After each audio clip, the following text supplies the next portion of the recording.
இப்பொழுது நாங்கள் மக்கள் தேர்தல் அறிக்கை என்ற இந்த தேர்தல் அறிக்கையை வெளியிட்டிருக்கிறோம். பொதுவாக இதன் மூலமாக நாங்கள் பல்வேறு விதமான விஷயங்களை இதிலே தெளிவுபடுத்தியும் விளக்கியும் என்ன செய்கிறோம் இருக்கிறோம். இதிலே முதலாவதாக மக்களாட்சி தத்துவத்தின் அடையாளமாக இருப்பதுதான் தேர்தல் என்பது. மக்களாட்சி தத்துவத்தினுடைய ஒரு பெரு அடையாளம் தேர்தல் என்பது. இந்த தேர்தல் பொதுவாக நியாயமாகவும் நேர்மையாகவும் நீதியாகவும் நடைபெற வேண்டும் என்று நாம் இந்த நேரத்திலே வலியுறுத்திக் கொள்கின்றோம். அடுத்து வாக்குரிமை என்பது நமது கடமை. அதை முழுமையாக 100% ஓட்டளிக்கக்கூடியவர்கள் 100% அதை நிறைவேற்ற வேண்டும் என்பதிலே நாங்கள் கேம்பெயினாகவே நடத்தி அதனுடைய விழிப்புணர்வை நாம் ஏற்படுத்திக் கொண்டிருக்கின்றோம். இந்த தேர்தலிலும் அதை நிச்சயமாக நாங்கள் செய்வதற்கு தயாராக இருக்கிறோம். அடுத்து உரிமையை பெறுவதற்குத்தான் கடமையை செய்கிறோம். ஓட்டளித்தல் என்பது ஒரு பெரிய கடமை. அந்த கடமை என்பது மக்களுக்குண்டான உரிமையை பெறுவதற்குண்டான ஒரு பெரிய கடமை.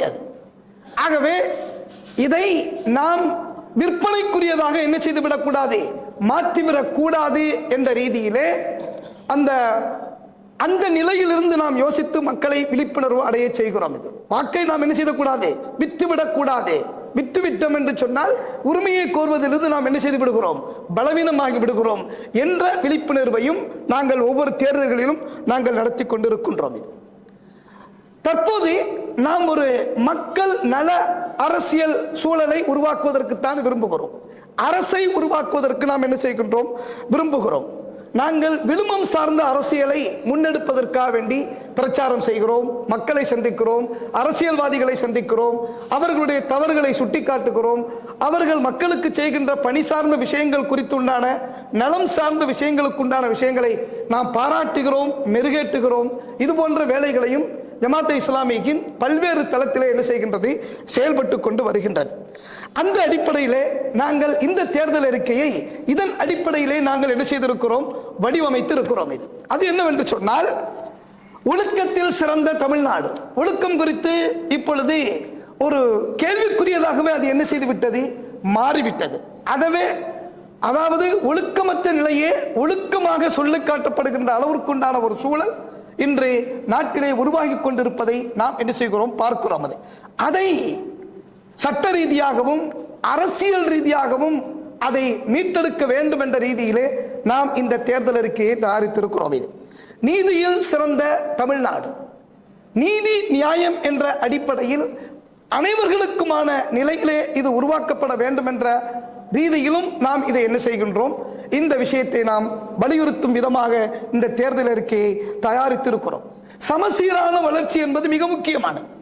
அதுதான் மாநிலத்தின் வளர்ச்சியாக என்ன செய்ய முடியும், ஆக முடியும் என்ற ரீதியிலே அது சார்ந்த விஷயங்களையும் இந்த தேர்தல் அறிக்கையில் நாங்கள் சேர்த்திருக்கிறோம்.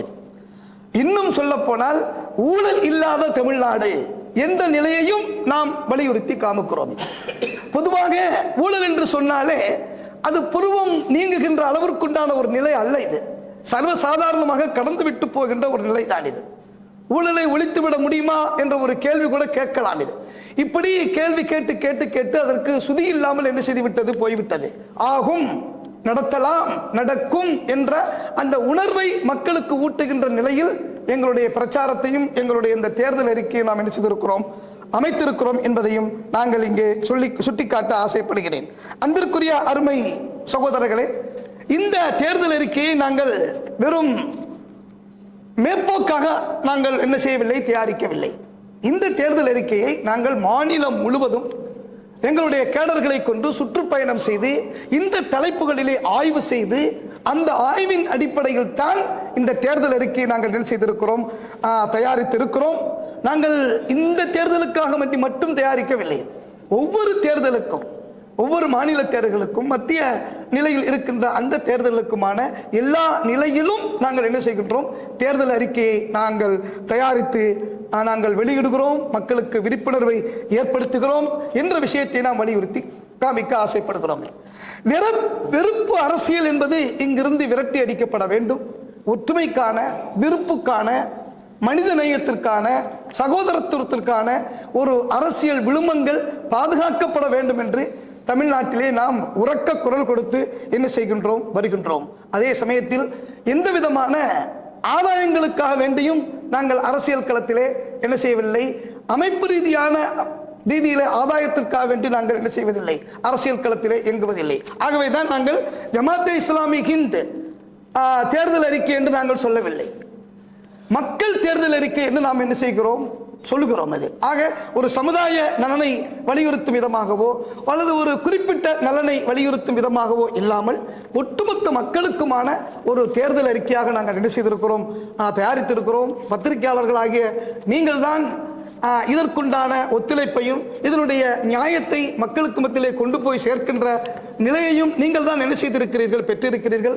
ஆகவே எங்களுடைய இந்த தேர்தல் அறிக்கையை நாங்கள் வெளியிட்டு இன்று நாங்கள் உங்களுக்கு முன்னால் வெளியிட்டு இருப்பதும், இந்த விஷயங்களை நாங்கள் உங்களுக்கு முன்னால் சொல்லி இருப்பதையும் நாங்கள் களத்திலே செயல்படுத்துவதற்கு விரும்புவதை நாம் என்ன செய்திருக்கிறோம், உங்களிடத்திலே சொல்லியிருக்கிறோம்.